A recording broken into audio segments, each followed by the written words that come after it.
Welcome to the Existential Man podcast, a show that explores the unique challenges men face today.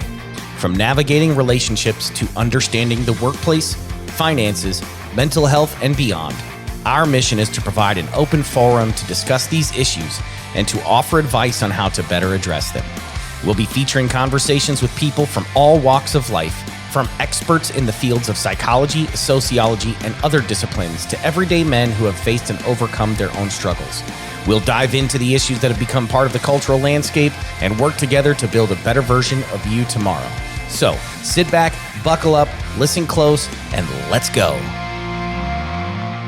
What is going on, guys? This is Matt with the Existential Man podcast, and thank you so much for tuning in to yet another fantastic episode of the Existential Man. Welcoming back today my temporary co-host, Kareem Banks. KB, what's going on, brother? What's going on, man? How you doing?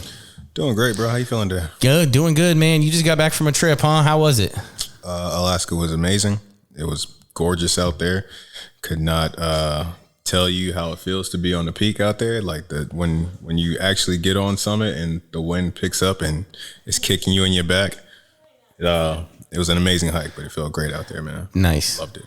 Nice. Shout out to the SEALs. Shout out to the, good deal. Hey, good place to get some fitness in out there? Bro, it was dope. It was dope. Yeah, hiking mountains is, it's not my everyday occurrence, but I enjoyed it. You know what I mean? I enjoyed the experience. It was a workout, kicked my back in, but I enjoyed it. I mean, you gotta love it. You gotta love what you get to do. Yeah. You hurt. Job, you know what I mean? You hurting, man? You getting up there, man? No, I'm straight, bro. All right, good deal. deal. Don't worry about it. Don't test these legs. All right, good deal. Nah. Good deal, man. Hey, tell me what's going on in sports these days. Nothing much, man. Nothing much, bro. I'm kind of sad right now. It's really like life is boring. Football news is all there is, but basketball, I mean, it's not exciting yet. We're not into playoff time. Yeah, it's just a shuffle. I mean, the Warriors kind of look ugly. And that's my team right now. Yeah, but I mean, everything is looking kind of just messy until it gets to playoff time. But we'll see how it plays out. Yeah, we're getting ready to jump into March Madness. Yeah. But only thing that I really care about NBA wise is KD is back. Oh yeah, yeah. So I mean, glad he's back. You know what I mean? Give him a little standing ovation while I'm watching in the crib. You know what I mean? Yeah. It's that feel good story of coming back from injury. Yeah. But no, that's he looked dope. Came back looking like an all-star. I didn't get to see the game, so. No, yeah, but I mean, it's like coming back from damn near 2 catastrophic injuries now, and you just come back left off of like looking like there's no rust whatsoever. There's no wear and tear. You just come into an actual NBA game. I'm against like the best NBA players in the world. Yeah. And you just, I mean, like 23 and 27 minutes. It's cool. Shoot 50% from the field, 60% from the field, 50% from three. It's really efficient. Just really good all around. Just I might be out here on one leg, but I'm better than y'all. Yeah. That's crazy. Nice. So was that like an all around all-star type of performance for him, or was it? Nah, man, come on, man. It's a hurt KD. Yeah. This is just a really good basketball player around some, I guess good basketball players, because that dude he's probably, he's just probably one of the most excellent basketball players all around. Well, he's definitely but slight. Yeah, he's definitely a future Hall of Famer. I'll say that, just based on everything I've seen from him and all that. I think I'm no sports expert. Definitely not in the sport of basketball. Right. You get me talking about football, that's a whole different story. Yeah, but ain't nothing to talk about in football right now. Nothing but the Commanders. That Dan Snyder, that sneaky little fella, him and his loans. Oh my gosh. Yeah, did you hear about that? The loan? No, I heard about Jeff. I heard about him trying to not ban Jeff from putting in a bid. Oh man. Because he owns the Washington Post or whatever, and they wrote some bad stories about him. Yeah. So because of everything that's been going on, he's been in, obviously they've been doing their under scrutiny. Under scrutiny in federal investigation.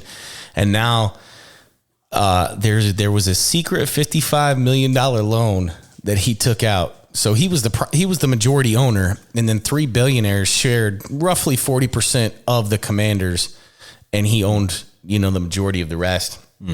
And as part of the agreement, when he brought on the partners or whatever, or however they did the deal, they were supposed to be aware of and approve any borrowing that the Commanders as an organization did. And he took out a $55 million loan that they didn't know about and didn't approve. Man, that's a trip to Ibiza, man. Right. On his on the Commander's private jet, taking the biggest villa on the island. I want to know who told. Well, anonymous tip from his wife. I think what it was when they subpoenaed all the documents, like it says that it was it was a footnote in a financial report from sometime during his tenure there, but essentially, he still owns him. Yeah. So he, but essentially, like what it was he had to get approval to get a new loan, right? So we're talking about he's taking a loan from the Commanders company, basically. Yeah. No. He's taking a loan for the Commanders. For the Commanders. Yes. He borrowed money from a bank. I think it was Bank of America, actually. But he had to have the board of directors approval. And Bank of America. So it says, here's the thing that I saw on ESPN. It says the documents also show Bank of America officials asked team executives repeatedly for the proof that the board had approved the loan, but team executives never turned over a copy of the approval before the loan closed. And one team lawyer later acknowledged in a letter that the board approval doesn't even exist. So anyways. So none of them knew. So none of the billionaires, none of the board knew. Nobody gave approval. He just took out this $55 million for. That's the thing, is nobody knows. It's not disclosed yet. At least not any information that we have available to us yet. But we'll never know. Yeah, that's some crazy shit. Yeah. Man, but to be in a position like where you could just pull 55 mil. Yeah, come on, man. Let me get this trip to Ibiza right quick. Yeah, but dude, if he goes to prison, guess what? Bye-bye Commanders. Prison, man. You're not going to prison. He's not going to prison for that. Oh, come on, man. Nah, man, that's a fine and restitution, bro. Yeah, well, maybe for a guy in his position. Exactly. For a guy in his position, yeah, he definitely has that wealth privilege going on for sure. For sure. Yeah, but I don't know, man. So I've been sad in my recent news, bro. Why? What's going on? I don't know, man. Not really sad, but kind of like blown away, bro. Like, I'm like real big into like just staying on top of like AI and like research stuff, like just stuff like comes with that. Yeah. But I was like looking at this story about some like genetic modification in humans. Oh, basically, it's an old story, but it was a funny story that came up, or I thought the story was funny. That this Chinese scientist, He Jiankui, if I'm saying that name right, whatever. This dude he went to jail for genetically modifying some babies back in 2018, right? What? So he got out of jail and was like went on like a little celebrity tour as they do. I mean, after you get some infamous or you become famous or whatever, or infamy or you become famous, doing his little thing, but then he's trying to go back to work, and I guess he applied for a visa in Hong Kong, and he probably lied, or the immigration took it back like 20 minutes later. Basically, he put out a statement saying, "Oh yeah, I got my visa. I'm gonna try and go back to work wherever I can." Blah blah blah. I was working genetics research still, and then like 40 minutes later, like the Chinese immigration officer was basically like, "Nah, we found out about this bad application. They just clearly lied on their thing. Like this is a straight lie. Like that application got pulled. They didn't name him by name. They're just like, yeah, we were made aware, and it's gone. Amen." But yeah, this dude, it was. But the story behind the guy, He Jiankui, the back in 2018, there were 3 babies, 2 twin girls to 1 woman, and then another baby to another that they genetically modified, but come to find out, the genetic modification was like basically a removal from the embryo before the baby's ever implanted into the mother of like HIV. That's what he did, right? Okay. So these kids can never have HIV AIDS.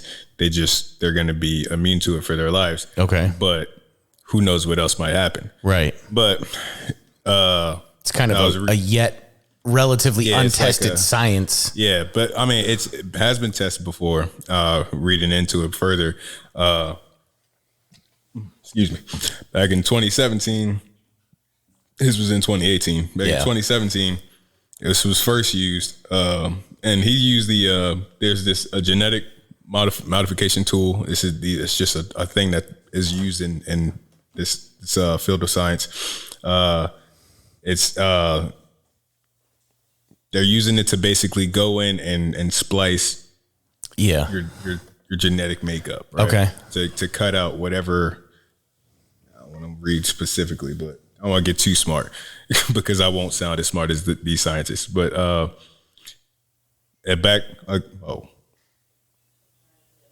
didn't hear myself. Yeah. But so again, back in 2017, this was used for by some scientists in Oregon. They used CRISPR-Cas9, the same as Ejankwi, to correct a genetic defect in human embryos that cause a heart condition called hypertrophic cardiomyopathy. Okay. And that causes heart failure, heart attack, basically death, right? Oh, yeah.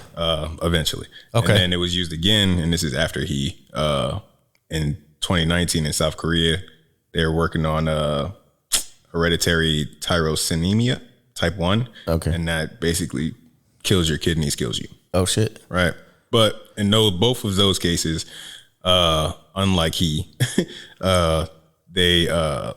those embryos were spliced and never implanted. They were never meant to go to term. Okay. But he basically just grabbed these two women, like they went out and like went looking for couples that were basically poor, I guess, you know what I mean, what you would call the humble ones that are looking for help. So it's like dudes that, or the couple were dudes that had HIV or AIDS, and then the moms did not. Okay. And they wanted to have kids. So they sought out these couples that had one of the partners was HIV positive? Yeah, so it's basically like IVF. Like, okay. So they're not, you know what I mean, intimate, but they just pull the eggs and stuff, and then they do it, and then that baby has HIV, but they go in and do their basically CRISPR. Splice it out. Yeah, they crisp that. They crisp it. they that sounds bad, man. They're gonna crisp the embryo. Yeah, they crisp that. But hey, they said the kids are. I mean, the kids are they're born now, so I mean they're like 4, something like that. And how are they doing health wise? Is there? Who knows? I mean, HIPAA. Who knows? Fair enough. HIPAA probably doesn't exist in China. Oh no. But I mean, I'm sure it does. Yeah, in some form. Well, everything. You know, they censor everything in China. So for real. It very well could. Man, well, that's. I mean, wild. I don't know. That was just some wild news. What do you think about that, bro? That's some scary stuff. It is, because it's exciting from the standpoint that. It's exciting from the standpoint that stuff like that can be removed from the human genome, but at the same time, it's kind of like Uncle Ben in Spider-Man. Like, with great power comes great responsibility, right? If you don't protect, I was gonna say it's like Frankenstein. Oh, yeah, that too. Yeah, we don't know what's gonna happen. Yeah, because the right technology in the wrong hands becomes essentially a deadly weapon. Yeah.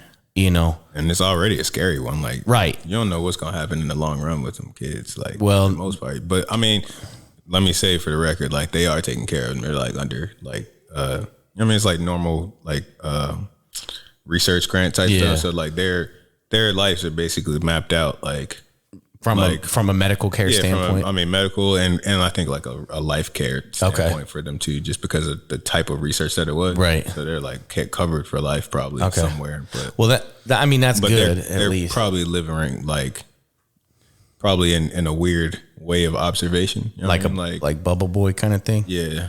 That's kind of a crappy way to live. Yeah. In a way. I mean, I'm sure they're making it the best.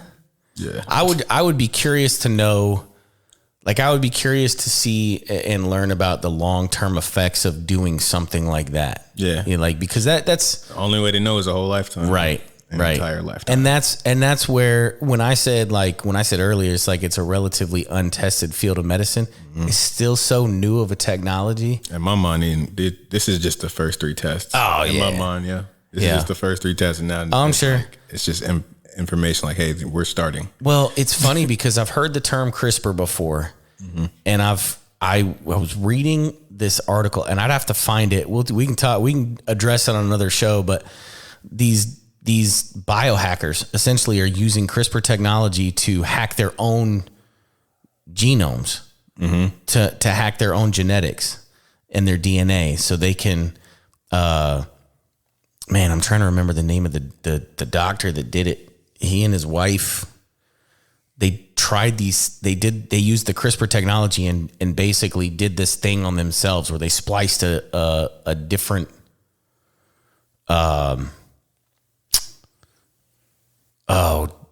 They spliced different DNA into with theirs so they could try and modify certain traits that they wanted to, develop or whatever. Yeah. So build a perfect person. Right.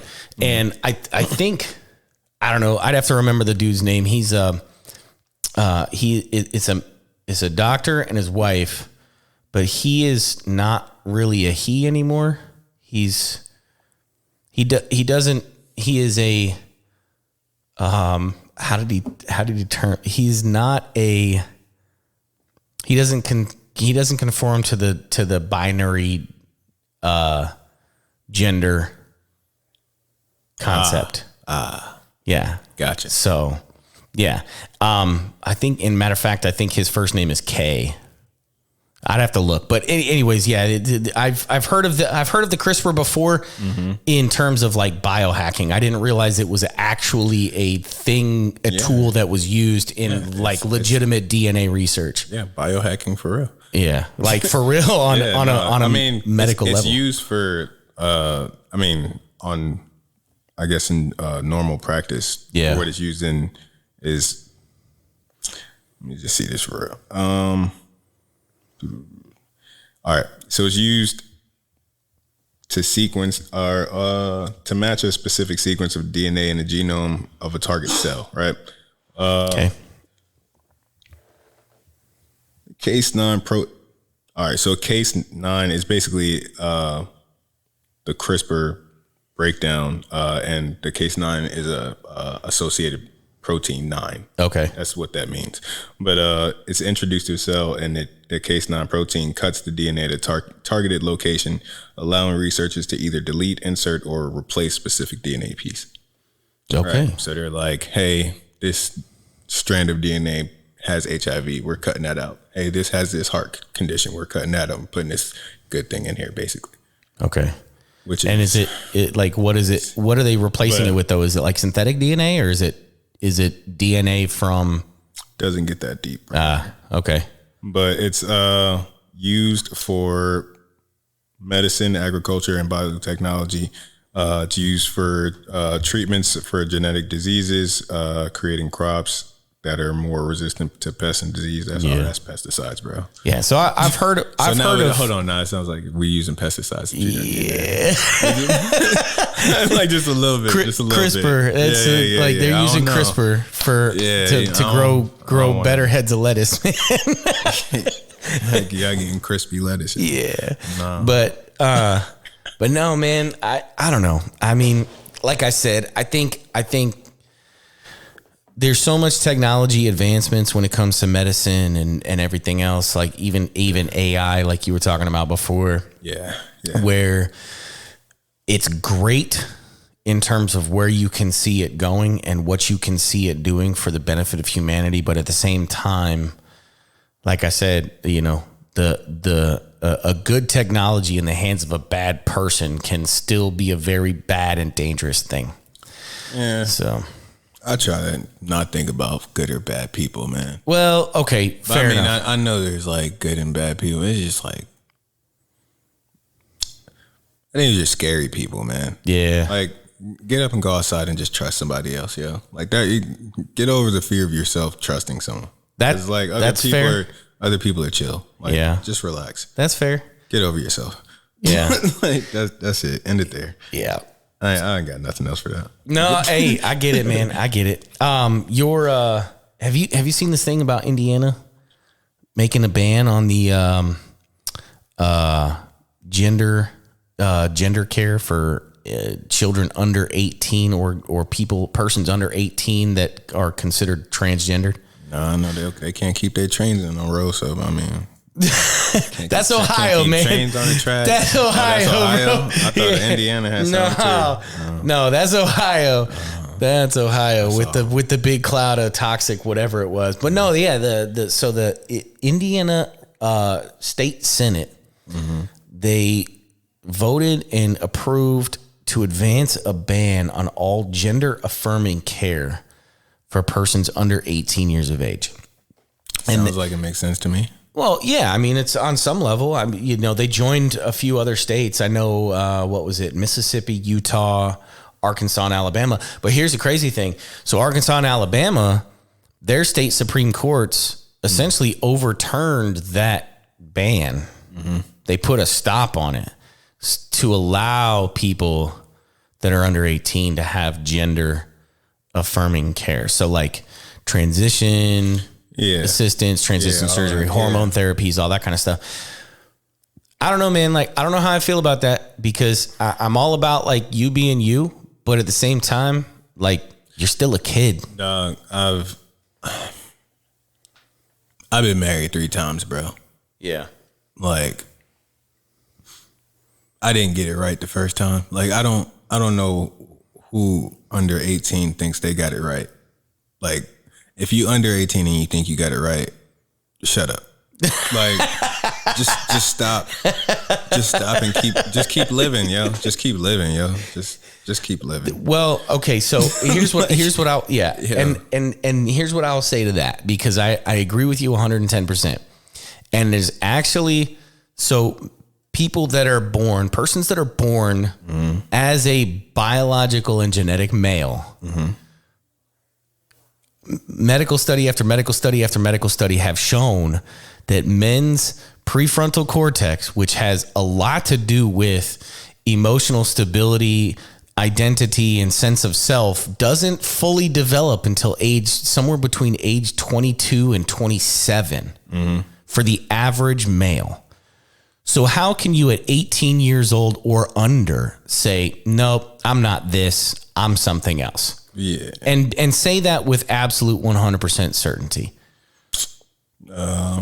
It's just some rebel kid. It's just some rebel kid, man. Angry at their parents. That's all. Yeah. Straight up. Angry at the world. Angry at something. That's fear or anger or something. Like, you just go live, yo. What you deciding, whatever. Yeah. Like, I'm not the one for it. I can't speak on it. I'm not in that. You know what I mean? Yeah. But if I was to come across that with my kids, hey, just keep living. So don't try and make no decision right now. You just live here and keep living. Yeah. Like, straight up. Just be what you are and keep living. I think that would be I don't know. I mean, ultimately as parents, we have a responsibility to kind of put those bumpers in place. You know what I mean? I put it up real simple. Hey, look at everything else in the world, right? Yeah. Animals, right? Every other animal on the world, like, what are they? There's, to my knowledge, I've never seen a gay bird. Fair. I've seen some dogs do some weird shit. You know what I mean? Yeah. I've seen dogs do some weird things. Yeah. Rarely ever a cat. Rarely ever seen a cat do something weird. Yeah. But I mean, dogs are kind of just, dogs. Yeah. Just dogs are dogs. Dogs are dogs. But I like to sniff butts. I've never seen, a weird bird. Yeah. Like, it's usually like most mammals come in pairs, come in sets. Right. Right. We all do it. Like, and then things work a certain way. It just works that way. That's biology. I mean, yeah. And see, that's where my argument comes in. It's like, look, man, if person. Whatever. Yeah. I mean, hey, you can make choices with your life. Right. Make your own choices, you know what I'm saying? But I would just say live. Yeah. You know what I mean? But if that's a choice you want to make with your life, then make your own choices, yo. I just think, I think a lot of it has to do with people not letting others live and just be who they want to be. Yeah. You know what I mean? But then again, based on like judgment and, you know, all that kind of stuff, societal norms, societal pressures, whatever. It's like, but does that drive you crazy enough to go? No, just go fuck guys. No, but no. No, but what I'm getting at, what my point is that like what society deems to be acceptable or unacceptable or whatever, tolerable, not tolerable, celebrated, not celebrated, that doesn't change fucking science, bro. Oh yeah. Like, biology is biology. Now, are there things that have been determined? Like there's been studies that have been done where they feel like that they say that they believe that they have identified the chain of DNA that determines a person's sexuality. Who said that? This was back in the early 2000s. Oh. I mean, it's a long time ago. I'd have to dig to find the research, but like I remember reading about it when I was that young. And so they say that they've identified the DNA chain or the genome or whatever that identifies a person's sexuality. So who they are attracted to versus who they are not attracted to, right? But there's nothing in there that I'm aware of. That's crazy. You think your attractions have changed over the years? Because I know mine have. Well, my attractions have changed over the years in terms of like what, you know, my type is, if you will. Yeah. Like, and I was even talking to Lisa about this the other day. It's like, man, if you'd have caught me in high school, it's not that I wouldn't have been attracted to Lisa, but like I dated blondes. That was just my thing. Like blondes, light eyes, like that was my thing. But as I got older, like. That was never my thing. No? Never. I don't know. It was something about blondes that just threw me off. Yeah. I mean. Dark hair was like the thing. Yeah. Long dark hair preferably, but dark hair was just a thing. Like pitch black. Yeah. Yeah. And I dated one girl with short hair and I don't know. Yeah.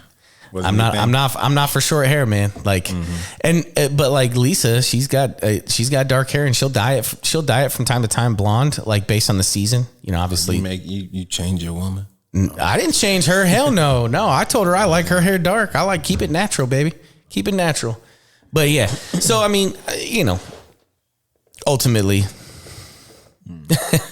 you know, it comes down to be who you are, but for real, that's, you know, I don't know, man. I just think these kids should live a little, but I mean, I'm not condemning it.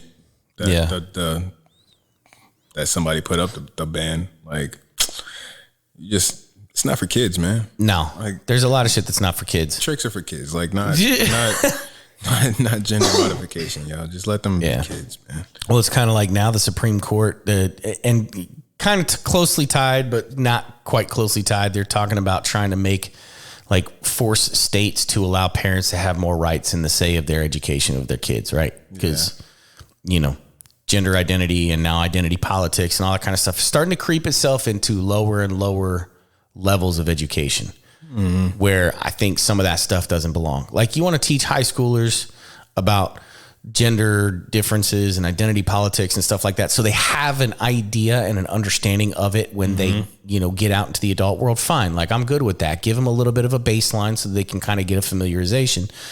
Yo, the dumb part is all these kids is learning from all of these adults.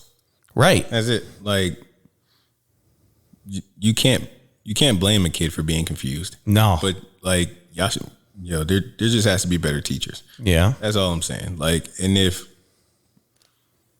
this might sound insensitive, but like, if you're of that community, like, you should be a better teacher. Yeah. Like, to the kids you affect around you, because they're going to go out and spread what they learn. Right.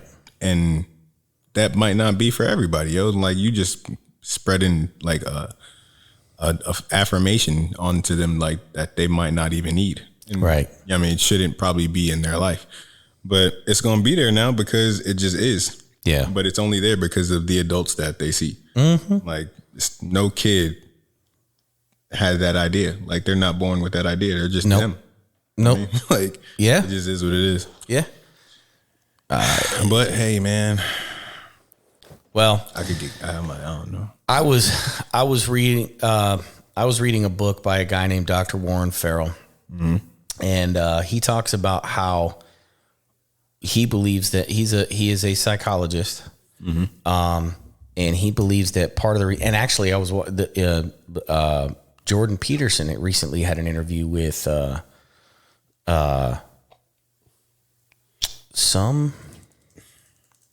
that Jordan Peterson dude's kind of funny. He is. He is. He's an intense old man. He is an intense old man, but that dude is smart.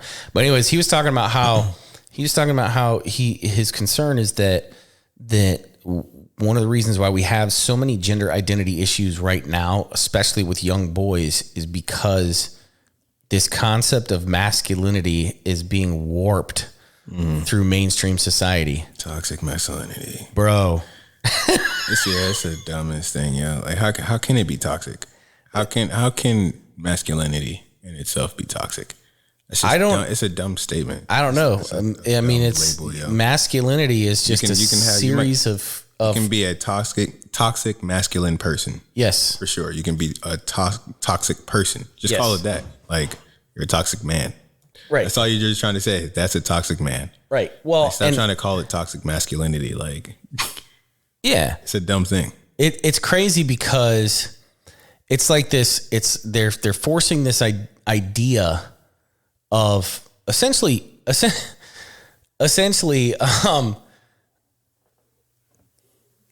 I don't want to say this, but it's kind of what it's implied that all men are bad. You know, because we all exhibit some traits of general masculinity, whether it's aggressiveness or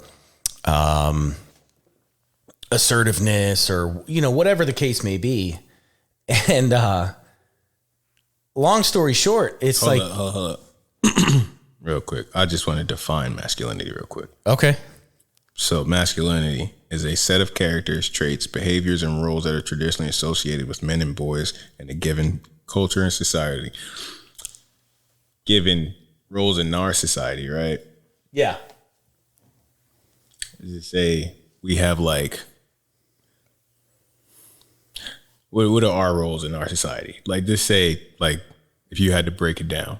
Our roles as men? Yeah. So and major ones for me, right? Like, since as men and like since boys, like you're gonna start fighting, right? Yeah.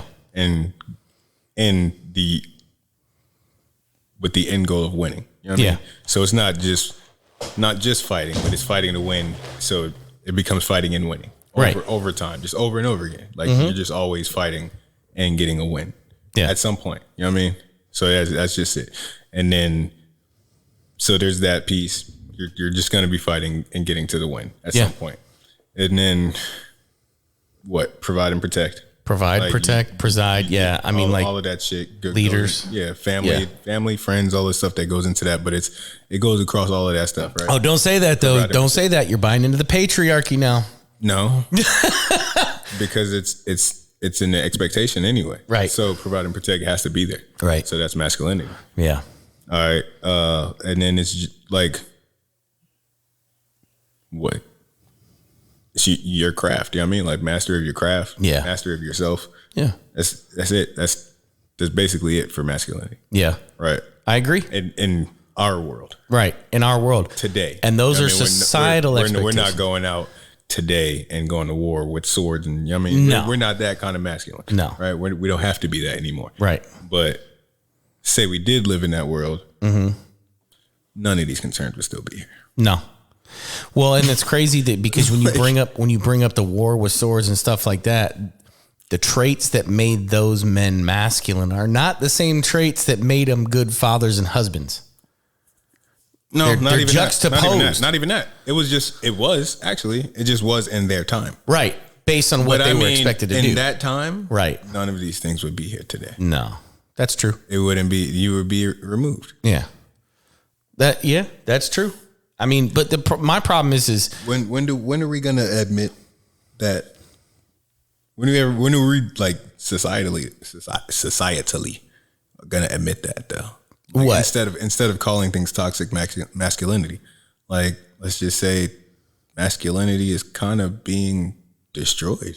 Like it is. Like time over time, it's how. So what's so toxic about it if it's being destroyed? Well, that's the thing is they say that it's so toxic that it has to be eliminated. Oh, that it has to be. Yeah. Oh. Like aggression and, bullying and, those things that they consider to be intrinsically bad. Mm-hmm. The problem is that they believe that masculinity is a pathology. It's not. Like it's ingrained in who we are and how we have evolved over time based on the needs of our people over the centuries and millennia that humans have been around. Yeah. Right? So there's always been a need for protectors, presiders, providers. Always will be. Always will be, right? At whatever level is determined, given the time. Right. Like there's no, back in the day, there was no working remotely. There was no traveling to work. No, somebody would come kill your family because you weren't there. Yeah. You know what I mean? So it's a different level of, it's just different stuff. So we can get away with a lot more today now than we could then. Oh, sure. But and a lot of that is due to technology and advancements and everything like that, which is fine. Like it's going to happen. Mm-hmm. But ultimately, the crazy thing is, okay, so you want to hear some crazy shit? So the word or the phrase toxic masculinity, believe it or not, it was not coined by feminists. It was coined by a group of men that started doing men's retreats because these dudes should be because they were trying to help men be more emotionally expressive and mature in healthy ways. When was this? Back in the late 80s, early 90s. They were in the closet. They might have been, but the reality is that was like the first attack on by gay people or something. I don't know. Well, who knows? Like, I'm just kidding, no. Who knows? But that's where they've determined the origins were. The crazy thing is I didn't hear the phrase toxic masculinity until in the last decade is when it's really become more common. And it really in the last probably 4 to 5 years has it become like a mainstream buzzword. Yeah. Right. It's always, yeah. And so like gaslighting. What's that? I'm glad gaslighting's gone. It's not gone. It's not gone, dude. What are you talking about? No. But no, there's the crazy thing is it's so ingrained in most men that like their level of masculinity that they see themselves in or how manly they see themselves is very closely tied to their identity. But more interestingly, and here, get this shit. More interestingly is that only like 46% of men say that the level of manliness or masculinity that they consider themselves to be is very closely tied to their self-identity, right? So how they identify themselves and how they see themselves. More than 55% of women who were asked the same question about their femininity said the same thing, that their level of femininity is paramount to how they see themselves as a woman. So if a woman is allowed to see themselves as inherently feminine, and that is so closely and so importantly tied to how she identifies herself, why is it so problematic for men to do the same? And a lot of it comes down to how society defines masculinity and what they see as that toxic masculinity. Yeah, but it's also, again, bro, it can just be a toxic person, yeah. Like I'm on the same page with you, brother, for sure. There can be a snotty dude You know what I mean? Like ego tripping, like whatever, doing something dumb. You know what I mean? Yeah. That can be a toxic person. That's not, toxic masculinity is just a dumb phrase, man. Yeah. Stop attacking people, yeah. We're your friends, ladies. We're your friends. I swear to God, we love y'all. Like, yeah. I love women, dude. Like, I am not. It don't make sense. It's just, yeah. Let's stop hurting each other with labels. Yeah, I am not part of the Little Rascals He-Man Woman Hater Club. No. I'm about therapy, man. Yeah. About therapy and moving forward. Right. Let's work this thing together. Right, man. And the reality is when we embrace ourselves fully as who we see ourselves and strive to become better. Yeah. You know. Yeah, I'm working with you. Right. Not against you. Yeah. And I think for the majority of people, that's probably true. Yeah. But then you got bad dates and, you know what I mean, hurt feelings and he's a toxic guy. He ghosted me, blah, blah, blah. You know what I mean? Like, deal with your relationship or whatever didn't work out between y'all. You know what I mean? Instead of dealing with the bad behavior. Right. You know what I mean? Like, or just feelings from the bad behavior. Well, but the reality is, and this is what I always come back to, is like the only thing you can control is you. Exactly. So how do you make yourself better for the next? How do you make yourself better or the best version you can be at any point in time for the next person or for the person that you're with now? Yeah. You know, but a lot of it comes down to like self-actualization, right? So most people, and I'm guilty of this too. I can self-actualization and self-reality. So, right. Yeah, I mean, like if you're not really living in the reality of your actions and your feelings. Yeah. I mean, if you're not dealing with the things you do. Right. Like I've been a dick. And I've had to accept I've been a dick before. Yeah. So I could actually change my behavior. And that's if you don't accept you're a dick. Right. On some level, then you're not going to change. Yeah, man. Like it comes down to owning your shit. Like if you do something wrong, like you got to be responsible for your successes and your failures. Like the good things you do and the bad things you do. And you got to own it. Yeah. Because until you do, and until you own that shit and until you actually acknowledge it and recognize it, there's nothing you can do to fix it. Yeah. And it's going to continue to perpetuate the cycle. And that's still masculine. That's that's actually protecting. Right. Yeah, it is. I agree. I agree. And it's kind of mastering yourself. Another thing. But yeah. Bingo. Yeah, right. And obviously like that takes time, mastering yourself. Like you've got to be willing to constantly look in the mirror and take that time to self, to improve. I don't know, man. I've heard this 1,000,001 times and I believed it. And I mean, I felt it when I was younger. You know what I mean? Like, it was like, I'm pretty sure it was like Eddie Murphy thing or something, like a joke way back in the day. Like young boys don't care. You know what I mean? Like, yeah. You look in the mirror and be like, hey, I got a big nose. Whatever. I go right? figure, I'm gonna go figure something out. But you just kind of you tell yourself the truth and you deal with it. You know what I mean? You accept it and then you deal with it. You move on. You know what I mean? You just live. Like you don't kind of like run from that or hide it or try and like work your way around this thing. Like no, you just. But that changes over time, dude. Yeah. What do you mean? I'm saying like that lack of care, that lack of care. Yeah. Like as you get older, you care more. Yeah.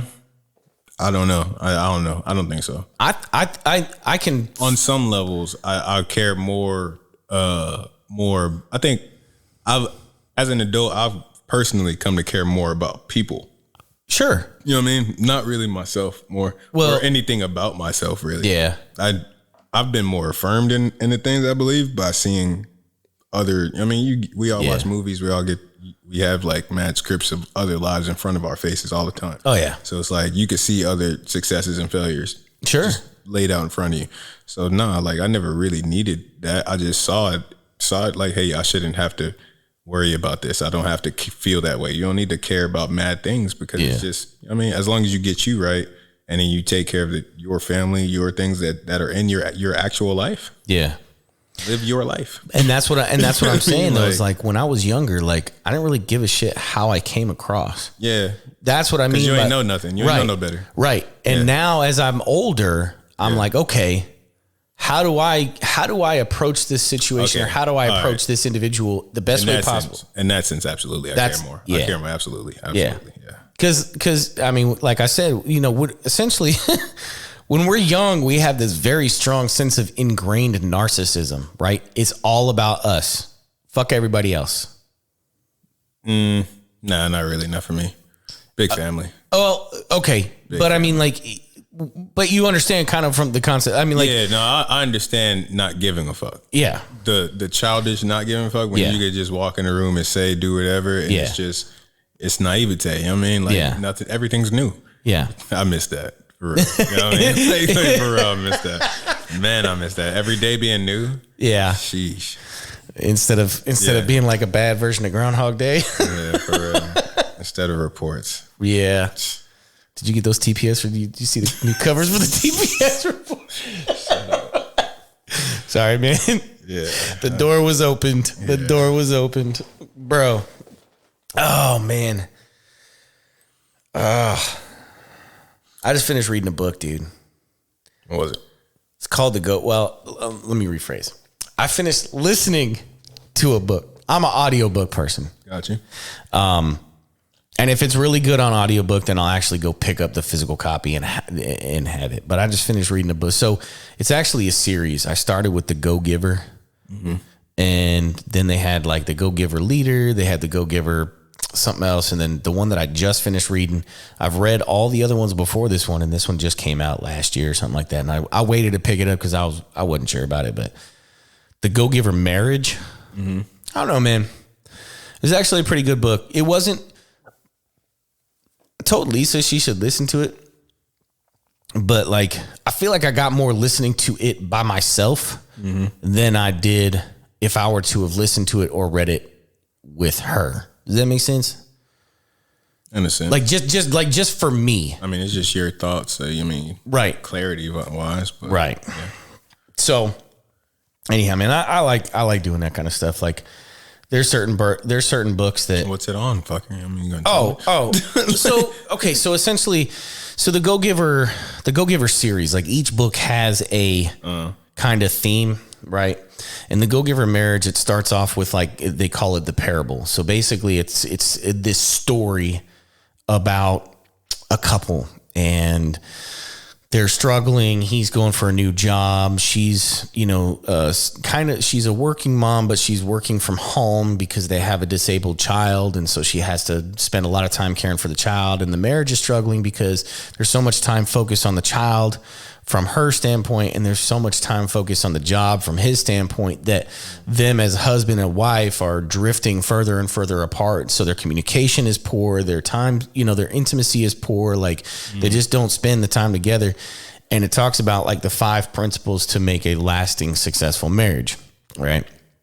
And, I mean, like, I don't want to spoil the book. Like, really, I think everybody should. No, that's cool. Yeah. I think everybody should listen to it. But like, it's like appreciation. I just wanted the theme. I got you. Yeah. But. So like, but yeah, it talks about like the 5 successful things and then, or five things. But the best part is like one of the 5 principles, is self-improvement, is self. Yeah. Is working on yourself to be the best version of yourself. And I love that because I think like a lot of the books that I've, seen or heard or read or whatever, Lisa and I have been married for 12 years, man. Like we're going on 13 together. So like, we've had our ups and downs and I've read some books about some of that kind of stuff. And, out of all of them, not a single one that I can recall has specifically stated that your partner is not responsible for your happiness. You are. The relationship is supposed to accentuate your happiness, but it is not supposed to be the reason for your happiness. Yeah. You are. And you doing the things that make you happy and the things that make you fulfilled and accomplishing the goals and dreams that you set out for yourself is what makes you grow as an individual, which allows you to grow better and together within the relationship, which makes the relationship that much stronger. And just the fact how it laid out that principle for me was like fucking mind blowing in a good way, because I've always kind of felt that. I've always lived that. Like I want to be the best version of myself for my wife and my kids, for myself, because that's what makes me happy and fulfilled. But very few books, texts, anything that you read having to do with relationships with other people discuss that. Yeah.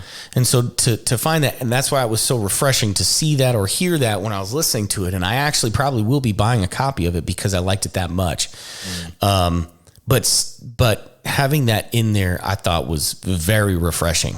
Yeah, no, definitely. I mean, on the flip side, you kind of get more, I say in my own experience, it's more depressing, more, it doesn't feel supportive. You know what I mean? On your own term, when you have to like be in a relationship and you're not, and you're dealing with somebody that kind of makes you feel like you're responsible for their happiness. Yeah. That's like instant anxiety. Yeah, but that's like codependency, real, bro. I know. Ultimately. Yeah. Ultimately, that's what it is. But yeah. I mean, like, but there's a lot of people in those types of relationships. When you boil it down to it, I've been in it. Well, I mean, and I think multiple times. I think some of that comes from like, we learn, or we live what we learn, right? So if you watch your parents in a codependent relationship, you are more likely to have or try or find yourself in a codependent relationship. I mean, not even that. On some level. There's also there are codependent people that are just liars. You jump into a relationship with them. Yeah. I mean, that's just always going to be a thing. Or, True. I mean, the biggest and probably like biggest problem, like you might run into is the person that's lying to themselves. Like they're lying to themselves somewhere. Like, and it might not be a malicious lie. It's just that they are. Yeah. You know what I mean, not like they're trying to like get something from you. It might not be trying to scam you or anything like that. It's just, this is the lie that they tell themselves. Yeah. And sometimes that's therapy to break through that. Like, but so are you a proponent of therapy? Absolutely. Yeah, absolutely. Have you? Okay. So let me ask you, cause I've actually gone to therapy myself multiple times. Yeah. Do you find it to be very like cathartic for you and like helpful when you go? Yeah, man. I think self-analysis is like really, really necessary. Bro, you and I vibe on this shit like big time. Because I'm to be very much the same way. You got to know yourself. You can't deal with your own things if you don't know your own things. Right. I mean, and you can't know your own things if you're not honest with yourself about what you do and why you do it. And that's why so many people are so shitty. It's because they won't take the time to acknowledge where their shortcomings are. Yeah. And I'm not saying everybody's like a shitty person or whatever. I'm just saying like we all have our own things, right? Mm-hmm. We all have our own flaws. We all have our own points of failure and deficiencies. But when you encounter somebody that can't or won't take responsibility for those things and at least make some sort of concerted effort to fix those things. Beyond frustrating. Oh, bro, another Beyond level. Frustrating. Yeah. Mm-hmm. I tried it, bro. Couldn't stick around. So yeah. No. So like, what do you do? So walk me through, like, do you do your like self reflections? Like, how do you do that? Is it like, what's your method? Real life? Yeah. Day to day? I'd say it's probably like you know what I mean?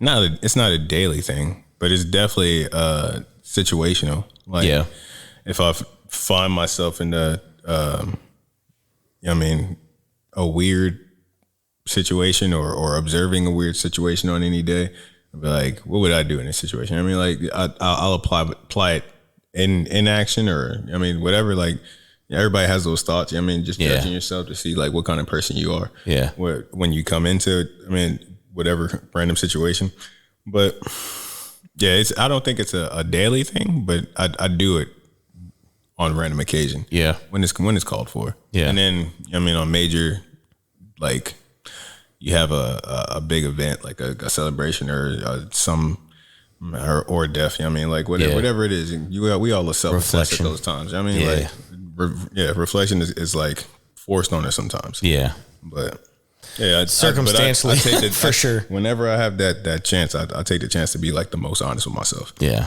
You know what I mean, personally, like, and intentionally. Yeah. Be honest with myself. That's just, I think everybody should. And if you don't, I mean, you're probably the drama. Yeah, I agree. I agree, man. I think any issue that you encounter in life, whether it be a circumstance thing or a personality thing or whatever, like if you can't make a decision as far as where to go unless you take the time to realize where you're at. You know what I mean? And I'm realizing where we're at on time. So yeah, we're getting close. But yeah, no, I mean, like I just, I know we're running out of time. We'll wrap it up here shortly. So, but yeah, man, like, I don't know, man. What are your final thoughts? Final thoughts. Go KD. Welcome back to the Suns. I will be watching. All right. Good deal. We got to be able to talk about music at some point. We will. We need to be. And what you vibing? Quick. What are you vibing on right now? What am I vibing on right now? Yeah. What you listening to? What are we allowed to say? Whatever you want. No, same. I don't know, man, but yeah, I'm listening to I listen to R&B. Yeah. For the most part. But I mean, I don't know. I don't want to say just that because I was listening to everything. It's like rap, rock, everything. But it just depends on what I'm doing. Working out, whatever. I mean, I might be in the car listening to Bruno Mars or, I mean, like something like, but that would be like some poppy up-tempo stuff all on the long drive or, I mean, like, but like recent people, I guess, like the newer acts, like probably John Vinyl's one of the newest R&B dudes that I listen to. Jazzy is a bad boy artist, like, I mean, I guess Love Records. I mean, like Bad Boys. Updates, you know what I mean? Yeah. Change name, same company. You know what I mean? I mean, Chez Noir. Like I listen to I listen to mostly R&B, but like I'll switch. I'll be listening to Highly Suspect while I'm working out, or I mean, also on the car ride, commute. I mean, like however I'm feeling. I mean, like I'm eclectic on mad levels, bro. It's just Me too. I mean, bro, very situationally dependent. I work out to Earth, Wind, and Fire some days. Like, nice. Hey. I mean, like it's whatever, man. It's my mom's age to today. Yeah, it's all of that music. Yeah. So it's good, man. No, good deal. Yeah, I'm very eclectic when it comes to music, man. Like there are certain genres. Like I will say this. I have to say this, and like I cannot get down with today's hip hop. I don't understand it. Oh. Like when I talk about like hip hop, rap, whatever, like I'm talking about like drill rap. You mean is that the hip hop today's, or because hip hop today is segmented as hell. Okay, well, so if you're talking about like the gangster rap for today, which is called drill. Okay, I mean, in some level, I'm with you.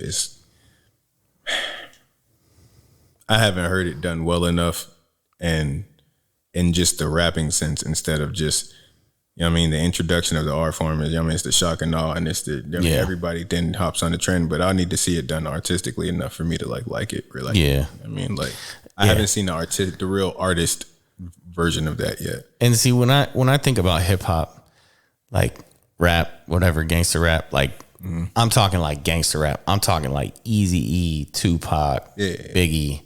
Even Snoop in his earlier years. They were like the more artistic ones. And, I mean, like they're outside of them, there's like 150, 200, 300, I mean, other names that were probably like doing a bunch of like crazy stuff and making songs that just weren't as good. Yeah. You know what I mean? Like, but they were doing mad crazy stuff along with it too. Oh, sure. You know what I mean? Well, I mean, like, I don't know, but that's like modern rap. I cannot. Like I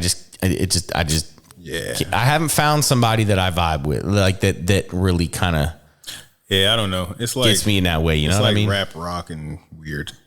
But I mean, it's cool. I mean, it's a cool sound. I can't knock the sound, but a lot of the content I'm not rolling with. Yeah. One thing I have found myself getting into a little bit more is like I like finding collaborations between genres that you wouldn't normally put together. Mm-hmm. You know what I mean? Like. It's rap and R&B go together, you know, like, but if you combine some like rap with, or some like hip hop with like country or like folk music. Nelly made it work, man. Yeah. Nelly made it work, bro. Well, no, like I'm talking about, what was his name? Morgan Wallen He worked that thing to a diamond. Yeah, Morgan Wallen did. He was singing a song, Broadway Girls or something, for some rapper. And it was Broadway Girls talking about Broadway in Nashville and stuff like that. But it was some rapper dude. Like, I actually thought that song was all right. But like that, or like modern covers of old songs. Like I found this one, I'm trying to think of the name of the band, is Maytal or something like that, but she's a drummer. She is a drummer and she's phenomenal.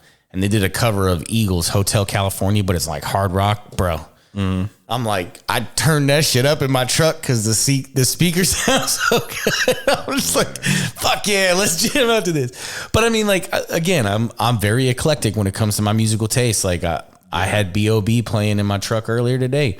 And I know a lot of people don't like B.O.B., but I will say this, man, that dude is a very talented musician in general. He is classically trained in 7 instruments, to include the French horn. Like, what rapper plays the fucking French horn? Him, right? So, like, when it comes to musicianship, I'm sure other people took band class, man. Come on, I'm sure they did, but like when it comes to musicianship, like that dude, you know, I just feel like he's on another level. Like his lyrics aren't always, but I like a lot of his stuff. And a lot of it is because the music is very, like I get with the music, but anyhow, I don't know, man. So, all right, going back to final thoughts, man. Sorry, we got sidetracked on music. We'll definitely have to bring some music into this because I'm a fan of music in the podcasting. I don't know, man. We're gonna have to work in some more relationship stuff later next time too. Yeah. Let's not do it right now, but that's gonna be like another 30 minutes. Oh yeah. Yeah. We could easily go off on another thing with that. I don't know, man. Give me your last thought on masculinity. My last question on masculinity for you.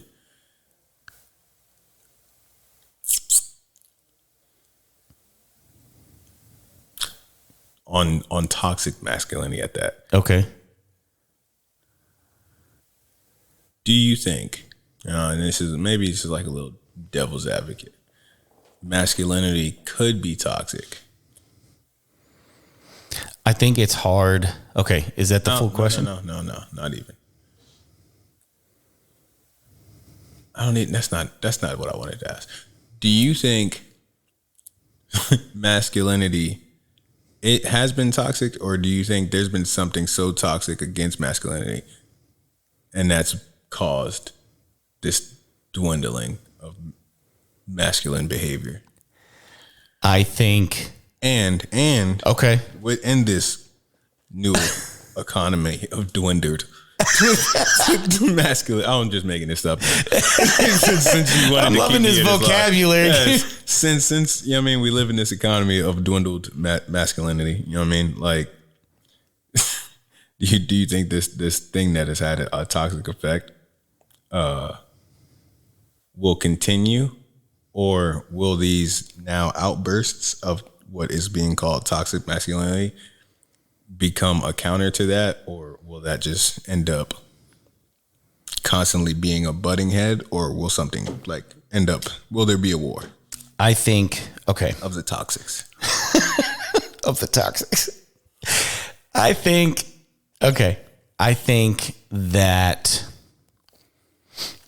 something, okay, man, honest opinion, okay, and this is just my opinion, but I think with all the reading that I've done, with all the research that I've done, and just my own personal feelings and kind of watching society progress as it has, I think that what started out as a very, very positive move for equal opportunity for women in terms of the original feminist movement, I think it has been hijacked, and I think it has been pushed beyond what was essentially made to be, just to create this opportunity, like equality of opportunity